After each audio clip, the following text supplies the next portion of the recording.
Welcome, learners. I hope you are doing well and are ready to embark on a fascinating journey through India's rich traditions of mapping and spatial knowledge.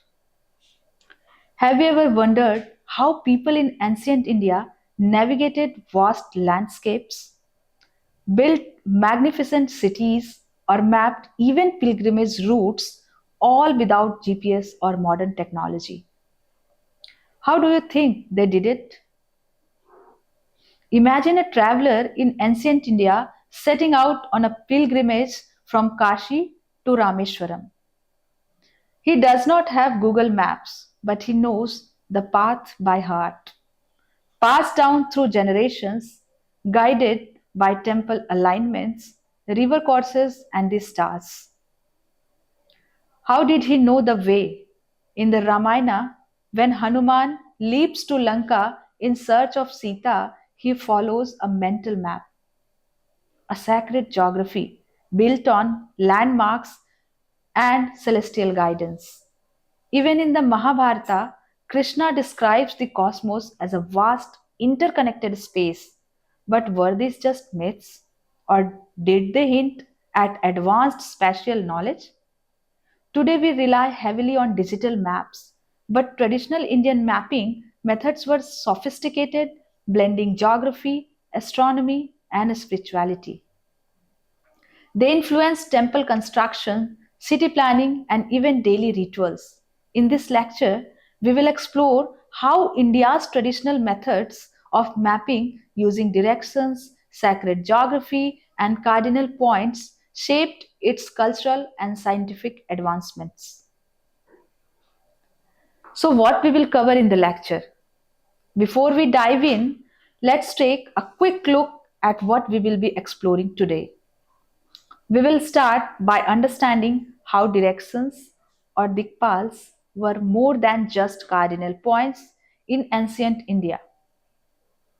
They were deeply embedded in temple architecture, rituals, and even daily life. We will also understand the directions in Vastu Shastra and daily life.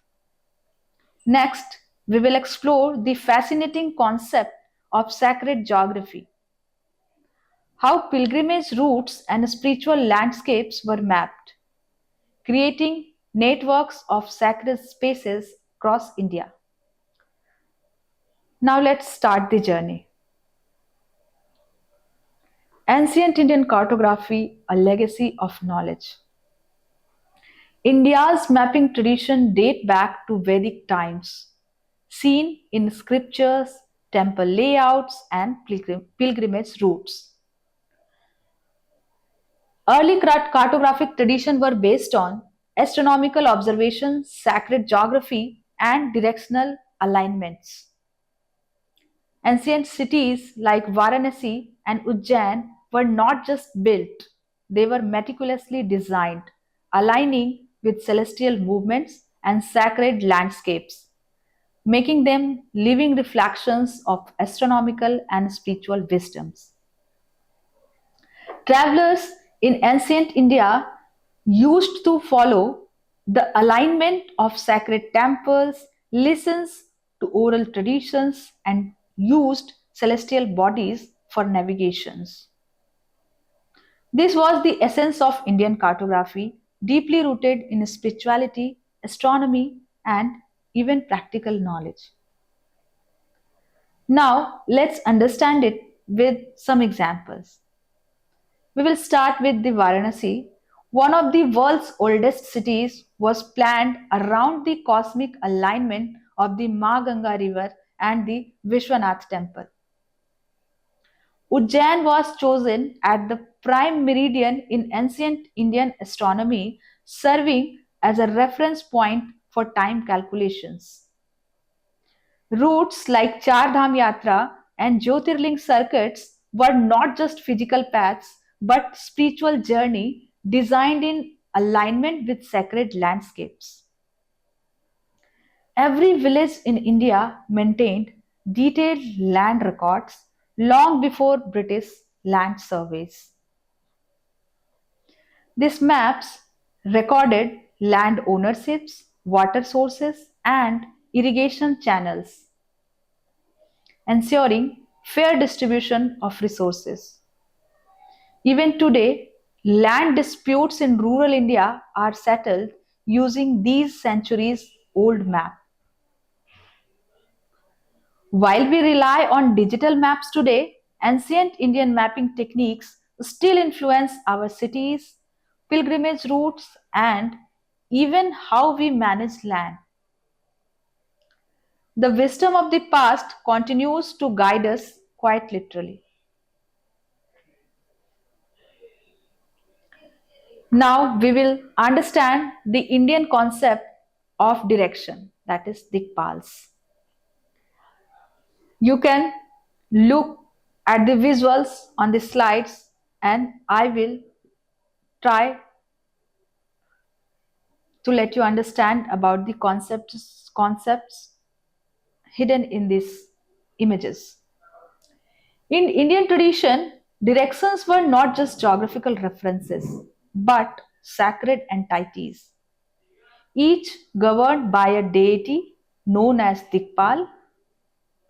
These deities protect and govern the eight cardinal and intercardinal directions as you can see on the image. The concept is deeply embedded in Vastu Shastra, temple architecture, and even traditional mapping practices. Main directions and their guardians were east and the east, and the god was Indra, lord of rain and thunderstorm, representing new beginnings. West, Varuna, is associated with the deity of water and it connects with the cosmic ocean and purification.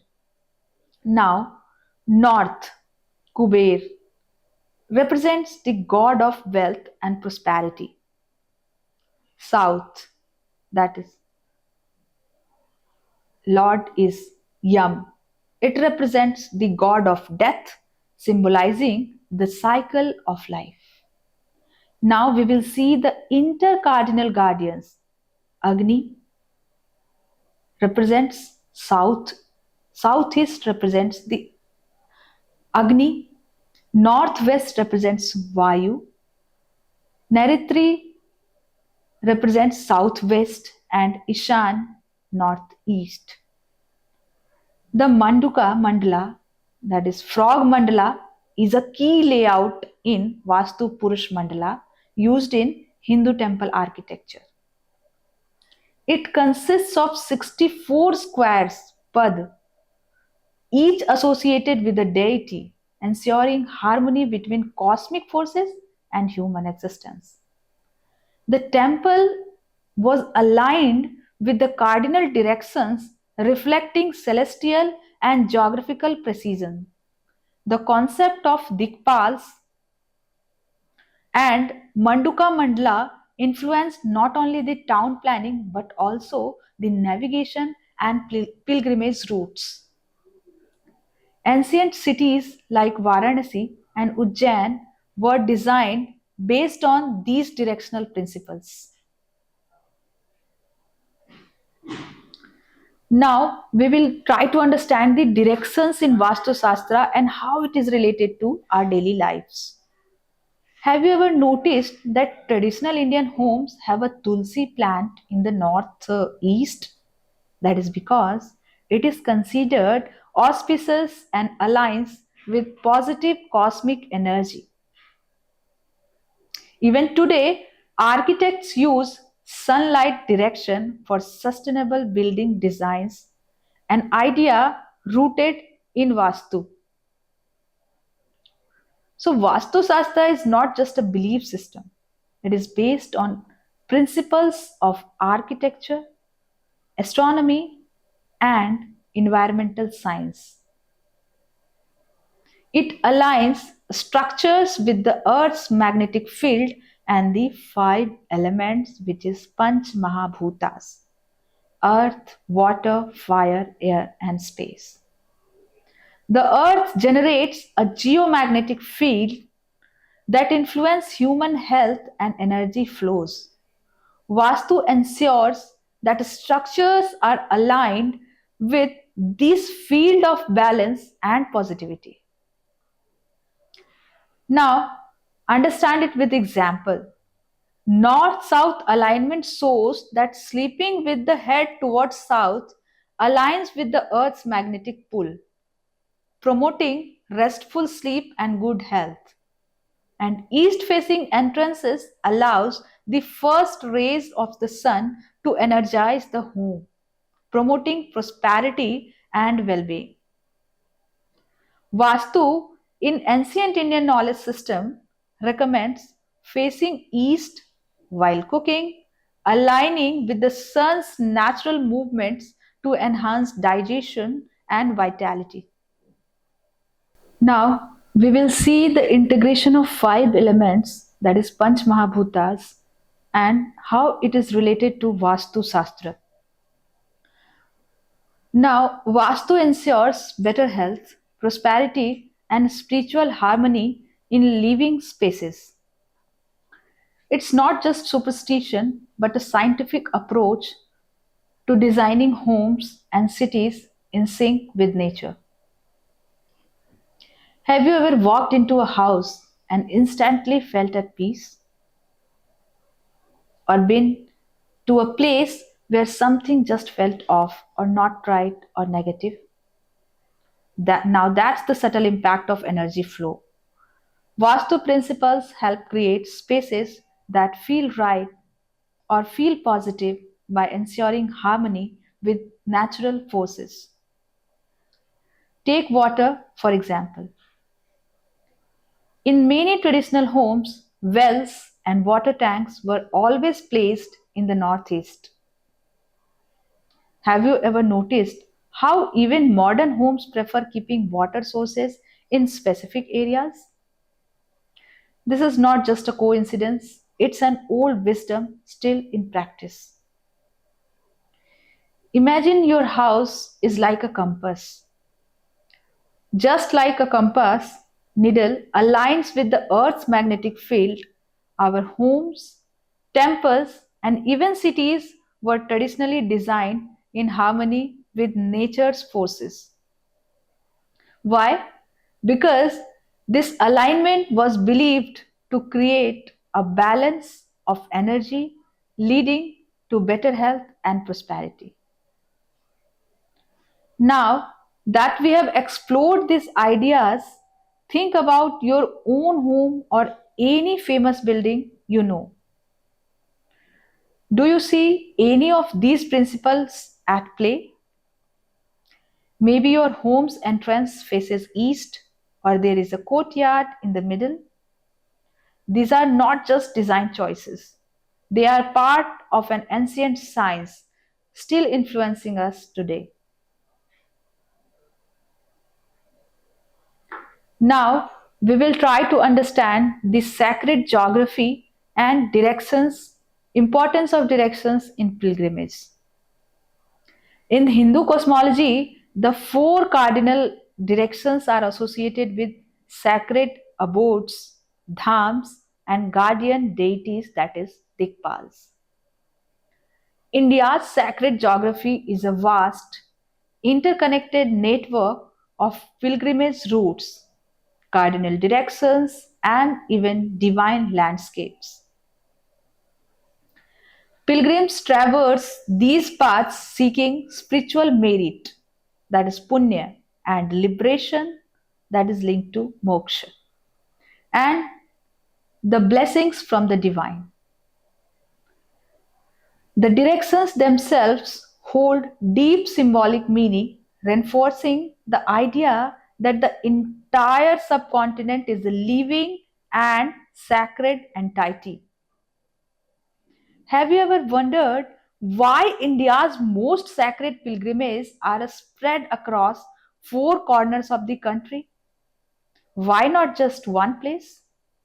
Well, ancient Hindu cosmology saw the entire land as living mandal, with divine energy radiating in all directions.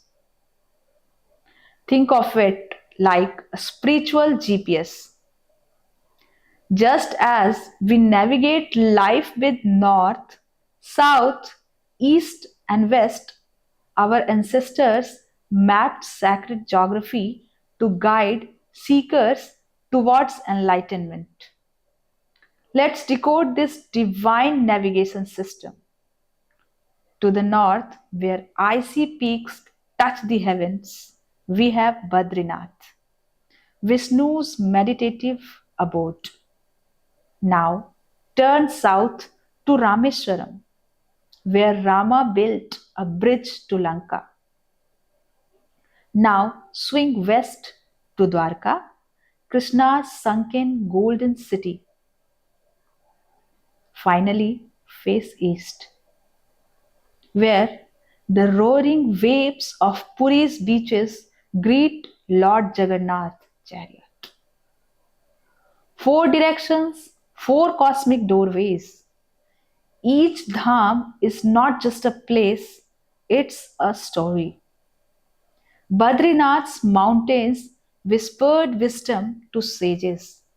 Rameswaram's stand still, echo Rama's prayers. Dwarka's ocean hides Krishna's lost kingdom. And what about Puri's Rath Yatra?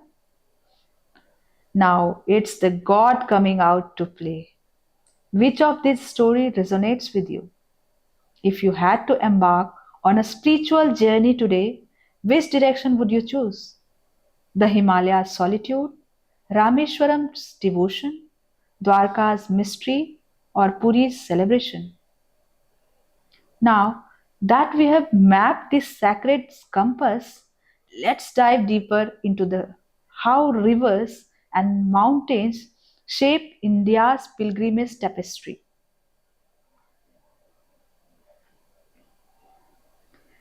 Now we will see the sacred rivers and their directions. Rivers in India are considered goddesses, and their confluences, sangams, are major pilgrimage sites as you can see on the slide. So, what if I told you that rivers in India are not just water, they are living goddesses? Imagine a land where every river has a soul, a story, and a divine purpose. How many of you have ever taken a dip in a sacred river? What did it feel like? The Ganga cascading from Lord Shiva's matted locks in the Himalayas, purifying everything she touches. The Yamuna, dark and serene, cradling Krishna's childhood in her waters. The Godavari, the Ganga's southern twin, blessing pilgrims at Nasik's Kumbh Mela. The Kaveri, weaving through Tamil Nadu like a liquid jewel, feeding ancient temples, and the Narmada, flowing westward, defying norms, just like the rebel sage says named after. Let's take a mental journey together. Now close your eyes for a moment. Feel the icy chill of the Ganga at Gangotri in the north. Here, the conch shells at Ganga Sagar where she meets the ocean in the east. Stand at Prayagraj's Triveni Sangam where Ganga, Yamuna, and the hidden Saraswati merge in the center. Can you sense the energy? Now wade into the Kaveri at Srirangam in the south, where the river embraces Vishnu's temple. Now let's trek along the Narmada's marble rocks in the west, where even today devotees walk her entire length. For thousands of years, mothers have whispered their wishes into these waters. Warriors bathed here before battle, Saints drank only a handful, yet called it a feast.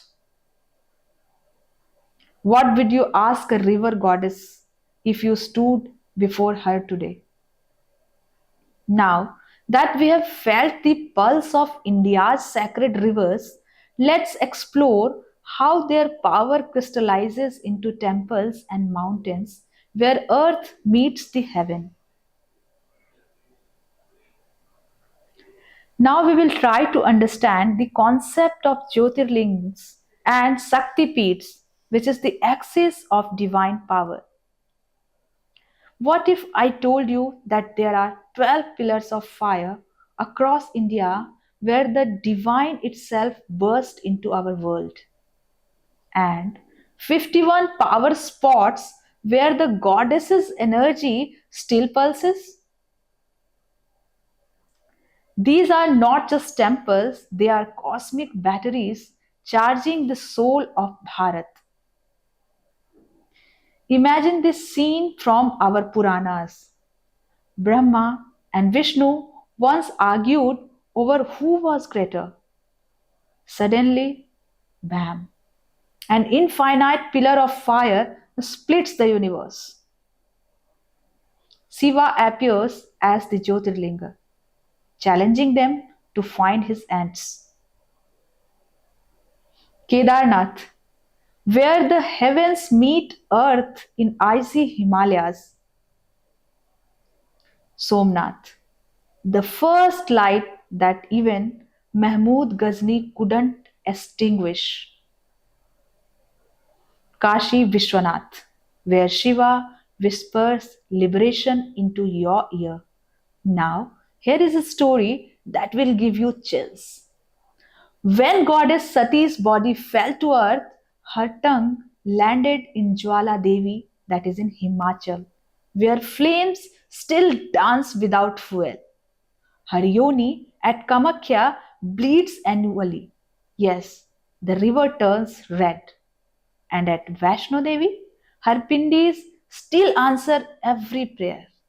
Can you feel the energy? These are not just pilgrimage sites, they are the goddess's living anatomy. Let's play Divine Connect the Dots. Close your eyes and point northeast. You are facing Kamakhya's mystical womb cave. Now swing northeast, northwest. Now swing northwest. Vaishno Devi's mountain fortress awaits. Now point southeast. Kali Ghat's fierce Kali stares back at the Kamakhya temple, has no idol, just a natural uni shaped spring. Why do you think ancient seers mark these exact spots? Here is something to ponder. Jyotirlingas represents formless light, while Shakti Pithas celebrate the goddess's physical form, which call to you more. Shiva's infinite pillar or the mother's sacred body parts? Discuss with your neighbor for 30 seconds. From pillars of fire to the goddess's living body. Next, we will see how pilgrims navigate these power grid through the concept of Tirtha, that is sacred crossing. Now, what if I told you there are invisible doorways all across India where you can literally step out of this world? Now, metaphorically, our ancestors believed you could physically cross over to the divine at certain spots. These are tirthas, not just places but spiritual portals. Mount Kailas, where Shiva sits in meditation, so sacred that no mortal is allowed to claim it even today. Pilgrimages circumambulate its base across three countries. Arunachal, that fiery hill in Tamil Nadu, where Shivas appeared as an infinite column of light. Now imagine cities so charged with the divinity that every brick tells a story. Let's understand with the example of Varanasi, where Shiva's whispers the Tarak mantra into dying ears. Mathura, where Krishna's butter smuggling childhood echoes in every alley. Ayodhya, where Rama's footprints still warm the Saryu's banks. Some of India's most powerful tirthas emerged from chaos not as places of violence but as battlefield of wisdom. These are where the cosmic drama unfolded, turning war into enlightenment. That is Kurukshetra, the Dharma laboratory. Imagine this ground soaked not just in blood but in the Gita's eternal truths. Here, Krishna didn't just advise Arjun, he revealed how to wage inner wars against doubt and delusion. Under the Bodhi tree, Buddha didn't mediate in a vacuum. He faced Mara's army of temptations. This Tirtha marks where weapons of desire turned into flowers, the battle birthed compassion for all beings. Think about it. Would the Gita hit as hard if shared in a palace? Would enlightenment feel as earned without Mara's challenge? Turn to someone nearby, share one battle in your life that became a turning point. These tirthas teaches us darkness is just unlight wisdom. The fierce energy here is not about violence, it's about transformation, where human struggles became divine revelation. After all, as the Gita says, the real tirtha is where ignorance drones and wisdom rises. Now we will try to understand the importance of circumambulation, that is parikrama or pradakshina. What if I told you there is a meditation so powerful you do it with your feet, not just sitting, walking in divine circles and taking all the energies? Who here has ever done a parikrama? Govardhan Parikrama, like dancing with Krishna. Now let's time travel to Kasi's 15-kilometer sacred border. Walking this living mandala is said to rewrite your soul's GPS. You will pass Manikarnika Ghat, where Shiva's earring Manikarnika fell. Annapurna temple, where the goddess offer moksha as prasad. Mount Kailas Kora, the ultimate soul spin 3 days, 52 kilometer, oxygen thin air. But here is the secret. Pilgrims say you don't walk it, it walks you. Prostrating the full circle, that's 100 kilometer of surrender. Hindus go clockwise, Buddhists counterclockwise. Same mountain, same devotion, different rhythms. Why it is one of the most fascinating spiritual geographical quirks of pilgrimage? Clockwise for Hindu or Jain, they move with the sun, Pradakshina, represents cosmic order, that is Rita, life cyclic nature, Samsara. Counterclockwise for Buddhists, they go against the sun. Prasavya symbolizes breaking free from cycles, that is nirvana, reversing habitual suffering. Now we will try to understand the importance of Buddhist and Jain pilgrimage directions.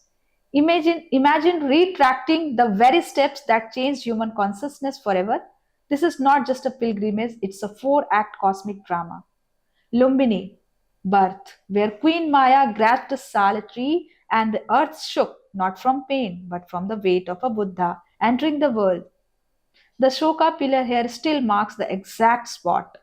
Bodh Gaya, representation of enlightenment. That people tree, its ancestor sheltered Siddhartha as he broke the wheel of karma under a meteor shower of realization. Meditate here during Vaishak. They say the body leaves vibrate. Sarnath, the first sermon, where silence ended with the Dharma Chakra's first turn to just 5 disciples. Now, dear still grace where Buddhas whispered, life is suffering, but here is the exit. Kushinagar represents death, where the Buddha's last word, be your own light, turned his final sleep into an eternal wake up call. now shift gears to a path so pure, even footsteps are scared. Jain don't just visit tirthas, they ascend them like cosmic elevators to moksha. Satrum, Satrunjay in Gujarat, a hill with 863 temples climbed by 10 million steps literally. Each marble stair scrubs karma away. At dawn, the summit becomes a white lotus of temple floating in mist. Now the secret is the Adinath statue's eyes follows you. Try it. Shravan Belgola in Karnataka, home to the 57-foot Gomateshwar, a naked vine entangled giant carved from one rock every 12 years. Monks pour 1,008 pots of milk, saffron, and gold over him in a spectacle of non attachment. Some made Sikhar in Jharkhand, where 20 Tirthankars set their mortal coils. Let's test your Tirtha institution and try to answer the question on the slide and explore more. Thank you.